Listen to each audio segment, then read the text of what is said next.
নমস্কার, আপনারা দেখছেন আরোহী নিউজ বাংলা। বিস্তৃপর্ণা রয়েছি আপনাদের সামনে একেবারে ঠিক ঘড়ির কাঁটায় বাজে রীতিমতো চারটে, একেবারে ডট চারটে বাজে এবং চারটের সময় আমি লাইভে চলে এসেছি আপনাদের সামনে। একেবারে আজ যে বিষয়ে, যে টপিক নিয়ে কিন্তু চর্চা হচ্ছে চারিদিকে, যে বিষয় কিন্তু একেবারে পপ আপ সেন্টার ঘিরে আছে, সেই বিষয়টি হলো এসএসসি। এবং এই এসএসসি, সেই এসএসসির বিষয়টা কিন্তু একেবারে মানে বহু দিন ধরেই কিন্তু চর্চা রয়েছে। এসএসসি চাকরিহারা যে ঘটনা রীতিমতো তোলপাড় ফেলেছিল গোটা কলকাতা থেকে গোটা রাজ্যে, এমনকি দেশেও বিভিন্ন সংবাদপত্র পত্রিকাতেও কিন্তু এই বিষয়ে আর্টিকেল লেখা হয়েছিল। এবং এই যে 26,000 চাকরিহারা শিক্ষক, সেই চাকরিহারা শিক্ষকদের কিন্তু যোগ্যতা যে দাবি করেছিলেন তারা, যে তাদের এই যোগ্যতা আবারও কেন তাদের যোগ্যতা প্রমাণ করতে হবে, সেই বিষয়ে যে জল্পনা হয়েছিল, সেই জল্পনার রেশ কিন্তু কাটতে না কাটতেই আবার নতুনভাবে তারা পরীক্ষা দিতে ব্রতী হয়েছিলেন। এবং পরীক্ষা তাদের দিতেই হতো, এমন বিষয় কিন্তু উঠে আসছে বারে বারে, যে পরীক্ষা তাদের দিতেই হতো এবং পরীক্ষা লাস্ট অব্দি দিয়েছে। কিন্তু এখন যে বর্তমানে আমরা আপডেট পাচ্ছি সরাসরি এসএসসির তরফ থেকে, আপনাদের সামনে জানিয়ে রাখবো যে এই এসএসসি, যেটা কিন্তু 2024-এর মানে মধ্য সময় থেকে রীতিমতো গোটা পশ্চিমবঙ্গকে কাঁপিয়ে দিয়েছিল। বিভিন্ন জায়গায় মিটিং মিছিল, সরকারের কাছে যাওয়া, 2025 সালের এই চিত্র কিন্তু আমরা দেখতে পেয়েছিলাম।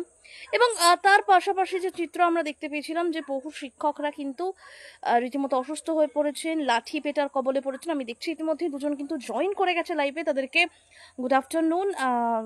আরোহী নিউজ বাংলার ফেসবুক অফিসিয়াল পেজে আপনাদের আবারও স্বাগত জানাই, আমি শ্রীপর্ণা।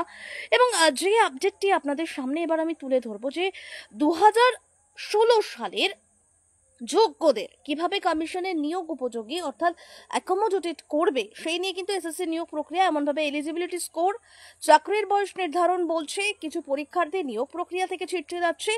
মন্তব্য বিচারপতি অমৃতা সিনহা, একেবারেই আমি দেখছি একজন লাইভে জয়েন করে গেছেন। এবং এই যে অমৃতা সেনের বেঞ্চ কিন্তু এর আগে বহু প্রেডিকশন দিয়েছে অ্যাবাউট এসএসসি এক্সাম। এবং শেষ পর্যন্ত এসএসসি এক্সাম তাদের দিতে হয়েছিল।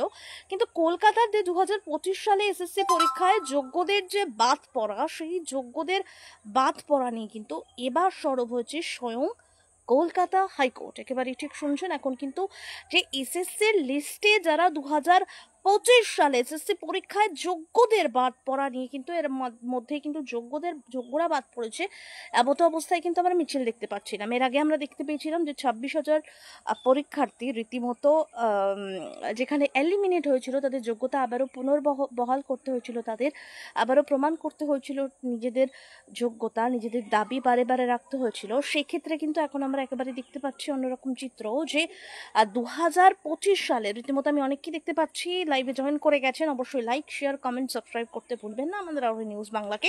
এবং এখন যে টাটকা, যে একেবারে ফ্রেশ, যে একেবারে কারেন্ট আপডেট উঠে আসছে আপনাদের সামনে, যে 2025 সালের এসএসসি পরীক্ষায় যোগ্যদের বাদ পড়া নিয়ে কিন্তু সরব স্বয়ং কলকাতা হাইকোর্ট।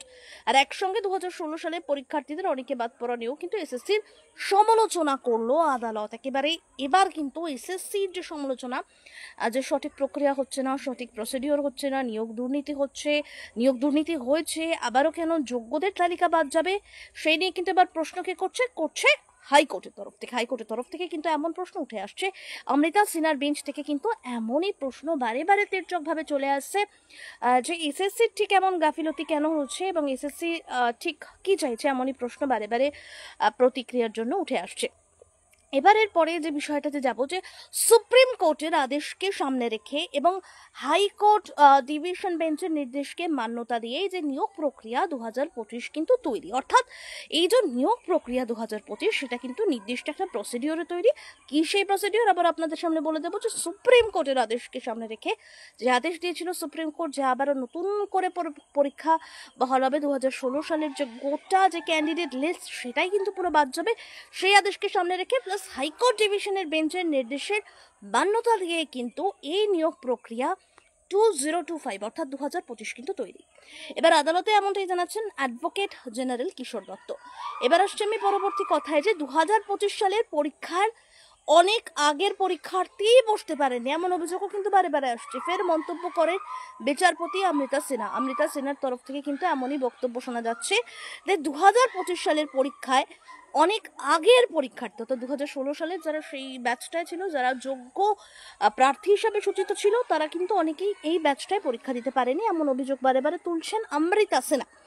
তিনি জানান, সুপ্রিম কোর্ট ডেডলাইন দিয়েছে, তা হাইকোর্ট পরিবর্তন করতে পারে না। এক্ষেত্রে সরব হয়েছে কোন কোর্ট? হাইকোর্ট। ডেডলাইন কে দিয়েছে? Supreme court. সেটা কখনোই হাইকোর্ট ক্রস করতে পারে না, কিন্তু প্রশ্ন তো অবশ্যই করতে পারে।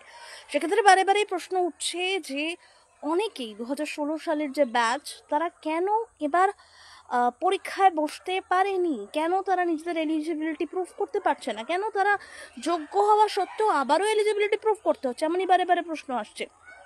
এরপরের যে বিষয়টা আমরা যাব, যে 2025-এর এসএসসি বিধি হতে পারে খারাপ, তাহলেও 2016 সালের বিধি পুনরুজ্জীবন পেয়ে না যায়। মানে আবারও যে বিষয়টা, এই কথাটা খুবই গুরুত্বপূর্ণ, যে অনেকে আশঙ্কা করেছিলেন যে 2025-এ পরীক্ষা হচ্ছে, নিয়োগ দুর্নীতি হচ্ছে না, এই কথাটা কি করে একেবারে ক্লিয়ার আসতে পারে। একেবারে অমৃতা সিনহা সেই দিকেই যেন তাক করে বললেন যে 2025 সালের নতুন ডেকোরাম মেনটেন করে পরীক্ষা নেওয়া হচ্ছে, এই সিস্টেমটা অত্যন্ত ভালো, অত্যন্ত সাধুবাদ জানাচ্ছে। কিন্তু এটা যেন আবার 2016-র পার্ট 2 হয়ে না দাঁড়ায়, একেবারেই এমনই কথা কিন্তু তিনি সরাসরি বলেছেন। এরপরে এই লেটেস্ট খবরগুলো শুনলাম যে 2020 সালে এসএসসি পরীক্ষা নিয়ে কিন্তু জরুরি পর্যবেক্ষণ করছে কলকাতা হাইকোর্ট। বারে বারেই কিন্তু অমৃতা সিনহার বেঞ্চ বিভিন্ন প্রশ্ন করছে যে কেন এমন অবস্থা হচ্ছে, কেন অনেক যোগ্য প্রার্থী বাদ পড়ে গেছে 2025 সালে, কেন ঠিক এমন বিশৃঙ্খলা তৈরি হচ্ছে, এমনই প্রশ্ন কিন্তু বারে বারে উঠে আসছে।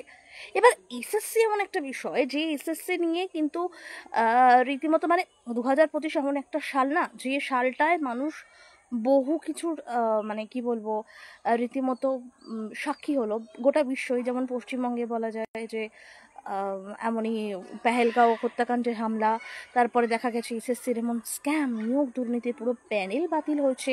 তারপরে আবার দেখা যাচ্ছে রিসেন্টলি ভূমিকম্পের কবলে পড়েছে গোটা বিশ্ব। মানে বিভিন্ন রকম, যত রকম যুদ্ধ থেকে শুরু করে, অপারেশন সিঁদুর থেকে শুরু করে বিভিন্ন রকম জিনিসের কিন্তু সম্মুখীন হয়েছে ভারতবর্ষ থেকে শুরু করে গোটা বিশ্ব, শুধুমাত্র ভারতবর্ষ না, গোটা বিশ্ব। এবং সেই ভারতবর্ষের অন্যতম দ্য গ্রেটেস্ট স্টেট হলো পশ্চিমবঙ্গ, এবং সেই স্টেটেরই কিন্তু কলকাতা, এবং সেটারই হলো কিন্তু এসএসসি, স্কুল সার্ভিস কমিশনের কিন্তু যে 2016 সালের প্যানেল, সেই প্যানেল বাতিল হয়েছিল। এবং সেই প্যানেল বাতিল হওয়ার পরেও কিন্তু যে বিষয়টা আমরা দেখতে পেয়েছিলাম, যে ধর্মতলা চত্বর থেকে শুরু করে বিকাশ ভবনের সামনে থেকে শুরু করে বিভিন্ন সল্টলেক এসএসসি ভবনের সামনে থেকে শুরু করে বিভিন্ন জায়গায় কিন্তু কাতারে কাতারে বহু চাকরিহীন পরীক্ষার্থী, চাকরিচ্যুত পরীক্ষার্থী বারে বারেই কিন্তু সরব হয়েছেন, কিন্তু তাদের শেষমেশ পরীক্ষা দিতেই হয়েছে, এমনই প্রশ্ন। এবার সেই পরীক্ষা প্রশ্নের কতটা স্বচ্ছতা আছে তা নিয়ে কিন্তু প্রশ্ন করলো স্বয়ং কলকাতা হাইকোর্ট অমৃতা সিনহার বেঞ্চ। এমনই বিভিন্ন আপডেট পেতে অবশ্যই নজর রাখুন। আর রোহি নিউজ বাংলার পর্দায় অবশ্যই থাকবো, আপনাদের সামনে তুলে ধরবো সঠিক সত্য সঠিক সময়। একেবারে এমনই আপডেটের জন্য অবশ্যই নজর রাখুন আর রোহি নিউজ বাংলার পর্দায়। অবশ্যই চ্যানেলটিকে লাইক, শেয়ার, কমেন্ট আর সাবস্ক্রাইব করতে ভুলবেন না।